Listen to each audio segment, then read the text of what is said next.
Our commentator is Joe O'Brien.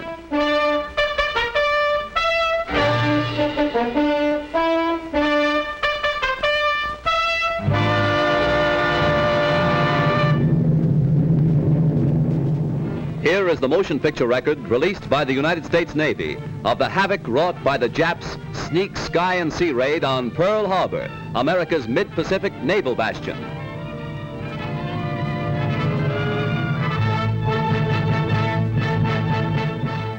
On December 7th, 1941, Japan, like its infamous Axis partners, struck first and declared war afterwards. Costly to our Navy was the loss of war vessels, airplanes, and equipment, but more costly to Japan was the effectiveness of its foul attack in immediately unifying America in its determination to fight and win the war thrust upon it, and to win the peace that will follow. The Japs copied their German masters in striking hard at airfields. Hickam Field, northwest of Honolulu, and the Fort Island Naval Plane Base were the first objectives of Japan's treachery. Scores of planes were bruised and battered by the Japs' aerial bombs. Many of these were demolished beyond repair. Direct hits were scored on hangars, and these were badly shattered. Equipment and airplane supplies were reduced to smoldering ruins. Here at the Naval Air Station is grim and positive evidence of Jap treachery. Here foul blows were struck, while Jap diplomats were talking peace in Washington. America lost 3 destroyers. Here are seen the United States destroyers Downs and Shaw as they rest on the bottom of Pearl Harbor with decks awash after Jap bombers make direct hits on their decks.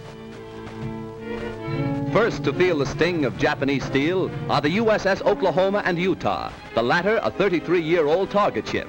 Accurate hits by the enemy bombers make short work of these 2 naval bulwarks. Now, with their keels practically out of water, they lie helpless wrecks and a sad reminder of cowardly strategy.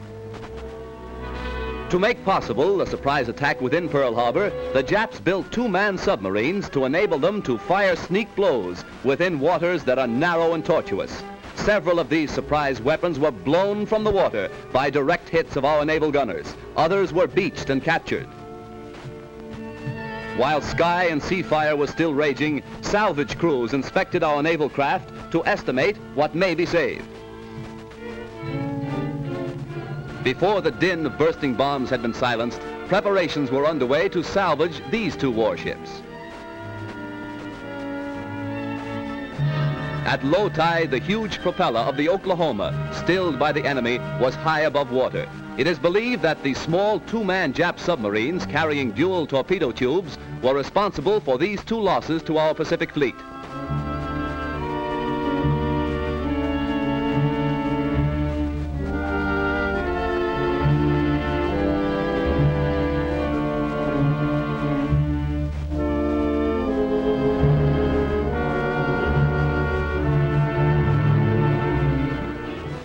Here is the actual bombing of the mighty USS Arizona by Jap planes. These pictures were made by a fearless cameraman who thought nothing of his personal safety to make possible this record for all posterity. A single lucky hit was responsible for the disaster that befell the Arizona when a Jap bomb falling directly through one of the battleship's funnels exploded in the engine room and set ablaze tons of fuel oil. Dense black smoke billowed to the sky as the massive control tower began to keel over. The Arizona's courageous crew stuck to its guns until the very end. Here was displayed heroism that will live forever in the glorious annals and traditions of the American Navy.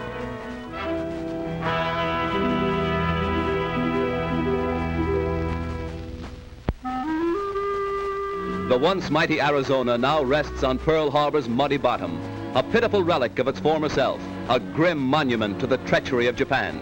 The once mighty dreadnought's armor plate is twisted and torn, but the great battleship's control tower still stands, a defiant beacon that in days to come will cast its shadow upon Nippon's very shores. At Pearl Harbor, at Hickam Field, in the bomb-pocked streets of Honolulu, ever is written history. History with a tragic, treacherous pen. History that 130 million Americans will never forget. And in days to come, the Japs, too, will remember Pearl Harbor.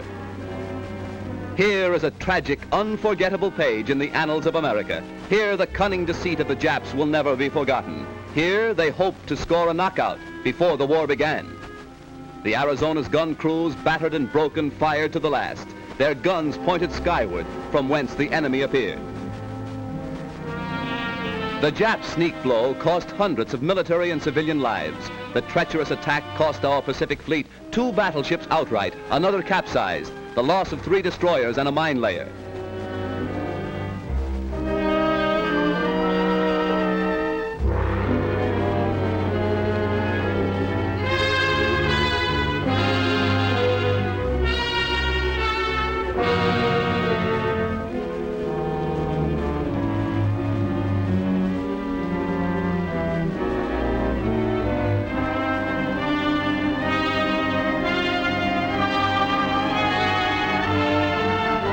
While bombs were still bursting and flames still pouring from our shattered naval craft, a light United States cruiser valiantly moves out to join the fleet and avenge Pearl Harbor.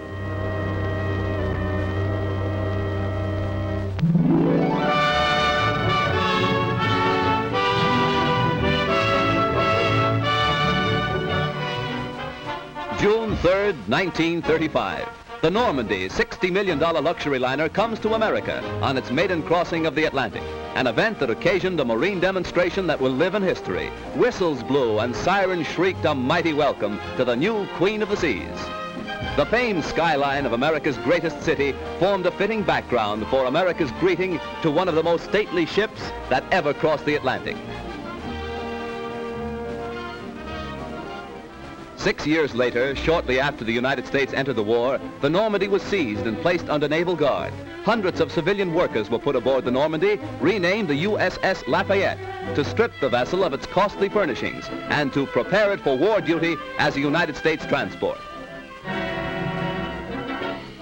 February 9th, 1942, the Normandie afire. A fatal tragedy to the big luxury liner and to America. As the flames rapidly spread to devastating fury, workers madly scrambled to safety, while fireboats and fire engines poured tons of water into the stricken vessel. All fire doors, vertical and horizontal, were closed to protect the ship's vitals from the flames, but this was all in vain. Dense clouds of thick, acrid smoke billowed far out over Manhattan, casting a mucky pall over Midtown and downtown New York.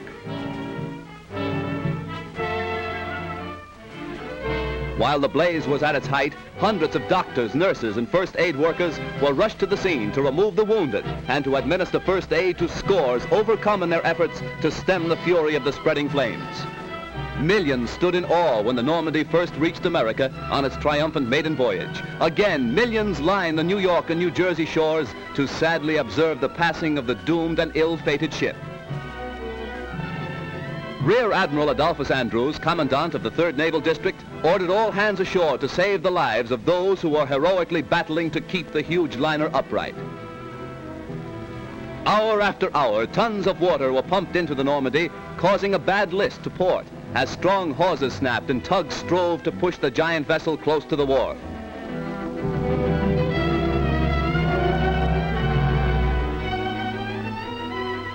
Then, during the night, the Normandie met its final doom, when, with a resounding crunch of ice and a belch of smoke, the 83,000-ton vessel dipped her flame-scarred superstructure into the surface of the Hudson River. Hundreds were injured when America lost its biggest naval auxiliary. Millions of dollars of damage has been done, and thousands of man-hours of labor have been nullified.